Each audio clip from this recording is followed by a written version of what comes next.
The single corner is a very popular opening, and one might argue it's the most popular opening of all. It's well covered in checkers literature, and quite frankly, there's a lot of great content you can find online too. The YouTube channels Winning Checkers and Checkers Cycle have done a terrific job showcasing this opening, and I've even covered it a couple times as well, although I'll be the first to tell you I'm no expert in this opening. Today, I'm going to talk about the Maize line in this opening, which is a really good defense and probably one that isn't as popular as maybe it should be. So, the single corner, as you can see here, begins 11:15, 22:18, of course, the single corner exchange, and then 8:11. Now, I've covered and talked about the 12:16 leading into the Flora Temple line a number of different times, and I know Checker Cycle has as well. But this 8:11 is also a very good and common variation within the single corner opening. So after 8:11, we have 29:25, 4:8, 24:20, 10:15. Now here 2622, it looks unnatural. It's probably actually a little bit stronger of a reply here, but this 2522 is very natural, and I'm sure one that you've either seen or that you have personally played in your games.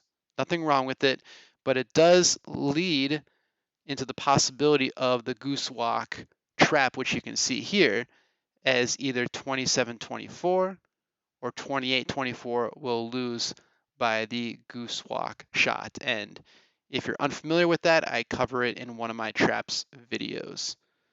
Instead, 21-17 is the best reply here, followed by 8-12. Now, typically 17-13 is the defense that is played much of the time here and is covered a number of different times in various checkers literature. But here's where the Maize line comes into play. 17-14. So this line is named after Joe Maize from Pittsburgh, Pennsylvania, who pioneered much of the play here back in 1889. It stood the test of time, and he developed this move as another alternative to the old lines of play here. So after 17-14, again capturing that key center square, red is going to try to capture the 19 square with the 16-19 exchange here.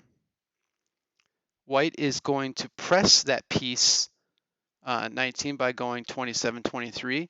Now, if red decides to run off with 3-8, white can actually win by following up after the exchange with 32-27, and then 8-12 by red, followed by 27-24 will win for white. But instead, red is going to delay by going 9-13. White captures the piece. And now red is going to attempt the runoff with 6-10. White now can go 32-27. Red captures the piece back. Now white has a couple of different moves here. It can go 27-23. Maybe it's a little bit more of a critical line, but it is sound. But instead, this 18-14 also presses the matters, going into that key center square, and red is now going to focus its energy on attacking that piece on 14. But it's a good sound variation and the main variation line in this maze. So after 18-14, again, red is going to look to press that piece now on 14 by going 1-6. White follows up with 27-23. Now, if red decides to go 6-9 here, white can maintain the draw by going 14-10 and pitching the piece. That is a drawn game if white does that. But here, instead, red is going to go 6-10, threatening at any given moment by going 17-21 and looking to further trap white. What white does here is it plays this 31-27. This move maybe is a little bit unnatural, but once you see what the ultimate goal here for white, it'll make more sense. If 17-21 is played now, white can go 28-24. Red is then going to make that capture of 10-17, and then white can play 23-19. So it's a similar kind of theme as what will actually play out in this game. But 2-6 is probably the stronger reply, delaying the 17-21. White is going to play 23-18. Now, if 17-21 is played, the tide is completely turned and white can win, followed by 16-12, the jump, and then 20-16. And white is going to get that double jump, expose that elbow. But instead, 6-9 is best. If 15-19 is played here, white has this really cool tactic with 26-23. I recommend playing this out and seeing all the ways that can draw. But instead, after the 6-9, white is going to play 28-24, and now red is going to move 17-21 and take the piece on 14, which it does here. White is going to go 27-23, red captures, and now 23-19. Red doesn't have a lot of places to go here. It can go 7-10, but that will actually lose. White will capture both those pieces. So instead, 9-14 is best. White is going to take the 18-9 jump first, and then the 19-10. Now here, after red goes 11-15, Joe Maize published 16-11 to draw, and it is a drawn game. It's a little bit more of a longer draw, but it will draw. However, white has a brilliant tactical sequence here. And I'll pause just for a couple minutes to see if you're able to actually see how this tactical sequence is played out. There's an in and out shot here.